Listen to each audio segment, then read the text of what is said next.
PPF, page panel frame, turning red, Coming at you live. semi-live, turning red, turning pink, turning green, Oh, turning inside out, I was trying to figure out what you were doing, but I forgot that that's the name of the movie. turning red. Turning Pixar into a cash grabbing industry rather than one that produces, films for Good both movies. the parents and the children. This movie sucked. Yeah. It took me 4 days to watch this movie. Yeah, it took me 2. I think there are some redeeming qualities, but honestly, I hate to just crap on a movie, but I was not a fan of this movie. I don't know. It was painful to watch. It was not entertaining. Like, literally, for me to be entertained, I had to go deep, deep down inside my soul, back to a time when I was 11 or 12, and just turn my brain off. And even then, I was like, dude, I do not want to watch this. Okay, let's talk about one of the unique things about this movie, which I think is the animation. Yeah. Now, okay. for me, it didn't work. It didn't work for me. It was really weird because you have this mix of what's super realistic.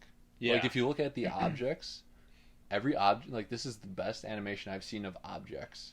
I was gonna say that too. The glass, everything. Yeah. Everything looks top notch. Yeah, when I'm looking at an object on its own, it looks like it's real. Mm-hmm. However, the characters, they look very fake, and they almost look awkward in the way they move. Mm-hmm. I noticed it, especially with the dad, who you don't really see him too often, and then he starts talking later on in the movie, and I don't know, it just felt, maybe it's because the conversation was awkward, but very jittery. Yeah. Animation. Yeah, and also, I don't really like the tears. It feels like it doesn't, its own, I think the best way I can describe sort of the character animation is it's a mix of, I guess, old realism and stop motion. Because the tears almost look like stop motion. So I think they were trying to go for the fact that, one, this is Japanese people or whatever. Chinese. Yeah. Asian. So Asian anime, I think they were inspired by anime, so they were trying to make it a jittery sort of comic book style animation and character and style. Yeah. But then they had this realistic, because Pixar always brings out the big guns when it comes to rendering objects. Yeah. I just don't think the two mix. Yeah, it's true. And the anime kind of style to it, you see that all the time. You have super expressive emotions, which I did think were funny at times. There's a point in the story where our main character, Mei Lin, draws a picture of this boy who works at a convenience store. Oh, yeah. And then her mom finds these drawings, and it's this whole interaction of the mom going to the convenience store, and it's so over the top that I actually found that funny. Not even honing in my inner kid. I thought that was just really well done. Mm-hmm. So, it's just very chaotic. It shows her emotions up close, her mom's emotions, what's going to happen. I don't know. I felt cringe when that. I felt embarrassed. I was like, okay, they did a good job of making me feel embarrassed for this girl. But then again, I feel like it was so over the top that it almost wasn't. And I think this actually leads to probably the strongest part of the movie, where then you have sort of I think you just have a lot of comedic moments. Her mom finds out that she's turning red, or she thinks she's on her period. She's on her period. And so she starts stalking her at school, which I thought that led to a lot of funny moments. But, besides those comedic moments, I think the movie just lost me. Yeah, so what I want to talk about is, okay, so one, Ontario, that's where this movie takes place. Toronto. Oh, yeah, there you go. Toronto. One of those Canadian cities. Yeah. Toronto has a huge Asian population. Oh, does it? Huge. There's another show that focuses on Toronto, and it's called Mr. Lee's Supermarket or something. And it focuses on a family that owns a supermarket in Toronto. So I guess this was trying to appeal to the diversity of 2022 and second generation immigrant life, how the differences between, your parents as an immigrant versus you as a teen assimilating into culture and, blending your old culture, which is the panda, they own the temple, with trying to fit in as a child. It's a difficult assimilation for sure. And it was trying to blend that kind of thing. I think Pixar did a great job of paying respect to the Asian culture. I felt wow, this is really cool. I didn't know some of this stuff, and I think they kind of did it over the top with the Asian mom. Like she's so protective, she's so over the top, where it kind of feels like she's playing like an archetype of what an Asian mom should be like. Like I know some Asian moms, and none of them are like that anal about stuff, and it's kind of like, bro, what? And then the Asian dad is just like a total simp. Yeah. Like he does not care about anything. He just like he has no balls. He doesn't make any decisions in the family. He's really not given much of like a character arc. He kind of just makes food once and then says something important. One of the big issues this movie had was just characters in general. So you give Mei Lin, three best friends, sorry. Miriam, who is fine. Abby, who is fine. Priya, who was kind of, you forgot about her. Yeah. And like Abby is just like your stereotypical kind of like crazy. No, I didn't even see. I kind of forgot she was Korean, but she's just like she was all speaking Korean. I don't even think she said an English word. Did no, she said a lot of English words. Oh. There were a couple of scenes where she spoke in Korean, but she was very bombastic. Mm-hmm. It's so fluffy. I forget who says that initially, but it's basically they brought that back. They brought back Despicable Me 1. Yeah, that girl. Yeah, and Miriam is kind of just there to guide our character into making the right decisions. Oh, by the way, Miriam is voiced by a girl from Naperville. And we live, if you guys don't know, we live like 30 minutes from Naperville. So, whoever you are, I mean, we have her name, but we're not going to give it away. Shouts out to Page Panel Frame for us. Yeah, shout out. You're the reason why. No, she's supposed to shout us out. We're the reason you're going to blow up. Not because you were in a Pixar movie, but because you were mentioned on Page Panel Frame. Yep. Also, call me. Okay. Don't cut that out. I won't. Or call me. And that was when Page Panel Frame split off. Okay. A couple more things I want to mention is, I guess the whole closing of the movie. Already? So... Jeez. We didn't even get through. Okay. Let's talk about like what the panda is. And... Okay, let's talk about the plot, because the dumbest plot. Yes. So stupid. It's almost like an excuse to have a plot. Yeah. You have four friends. They want to get money to go to a concert. Mm-hmm. Think of like a concert for like One Direction. Yeah. Essentially, they're obsessed with these boys, and so they're willing to use the panda for capital gain. Mm-hmm. And they're willing to pimp themselves out, pimp their friend out because they want to see four boys. Yeah, and then we also we have this sort of like story arc where this girl she has a very good relationship with her mom, but we're told that it's not so good. She seems to be very herself throughout the movie, and then she turns into this panda, and this panda is supposed to signify growing into adulthood. Yeah. Her mom thinks it's a period, and it's also supposed to signify just puberty. Her becoming her own person.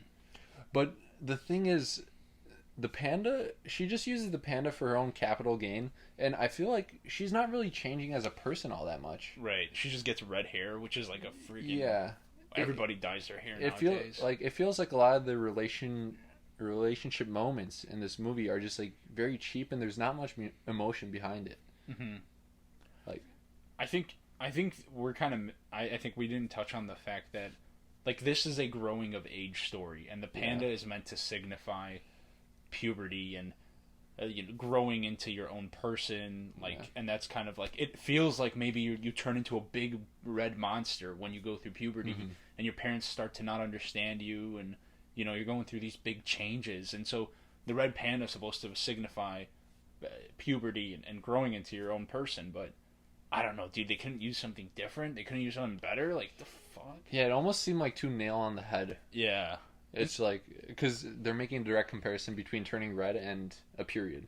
Yeah, and at the end, like, the point of the thing is, like, you can learn to live with the panda. But then again, maybe this movie is just, we're a very, like... older? We're a very different demographic from what it's searching for. It's probably looking for younger girls who can talk about sort of, like, deeper topics more easily. Even though there are some adult references in it. A lot more adult jokes, and like, I guess, like, there's like sex references too at times, or at least they use the word. But yeah, I guess for us, two 23-year-old males versus like younger girls who are maybe Asian, who are maybe being discriminated. What that could be the target audience. I don't know if that's their target audience. I think it's just families. Yeah, okay, yeah. Yeah, I think we're the wrong demographic to watch this movie, which is unfortunate because I can still watch Wall-E. I can still watch Finding Nemo. Toy Story. Toy Story. Man, I could even watch, like, we just watched Soul. I watched Soul, and that was, like, a family movie, you know? And yeah, see, I feel like what most Pixar movies do is they have a way to cater towards children and they have a way to cater towards adults. Adults, right? And they cater towards adults almost in, like, a witty way where children don't really realize it. Like, when I watch a Pixar movie from childhood to adulthood, there are so many things I pick up on.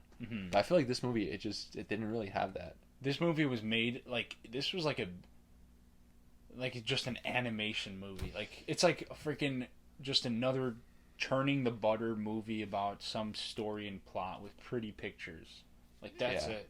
Yeah, and the fact that that's what it is very disappointing because it's Pixar. It's Pixar. You can tell they put a lot of time into this because of how good the animation is. Yeah, I don't think it did it, and also, so I want to talk about later half of the movie because there is one more good scene I'd say. It's when the mom turns into a big panda and she's trying to get her daughter from the concert, and you have this epic Marvel-esque finale. Yeah, where the mom they're trying to keep the mom in this circle, this drawn out circle, so they could put the panda back exercise her demons. Yeah. And the beautiful and like incredible sort of like brilliant storytelling is the daughter is twerking to scare the mom and keep her within the circle. This 12-year-old daughter is when I was watching that I was like, bro, if she turns into a kid right now, like if she goes from panda to kid, you're gonna get caught in 4K. Yeah. Bro, the FBI is gonna be knocking on my door, bro. If she literally had her transformation, she was throwing it back at her mom. She was like in a music video. She was twerking, like her mom was throwing dollar bills at her, bro. This 12-year-old panda was just backing it up on her mom, like full on, bro. And I was like, dude, what the fuck? So I'm not gonna lie, I thought that was very entertaining. You got pretty excited at that point. You paused.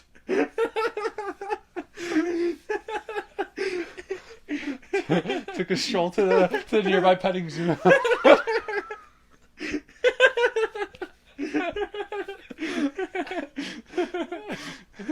Watch.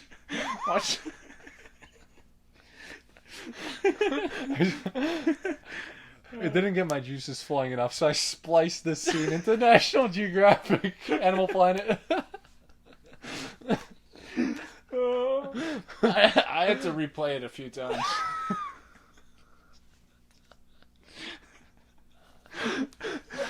Yeah. So this 12-year-old panda's throwing it back, dude. And I was like, bro, did the animators not realize what they were doing, bro? Yeah, it's almost like when I said I like Pixar to be witty and edgy. I guess this isn't what I meant. Yeah, bro.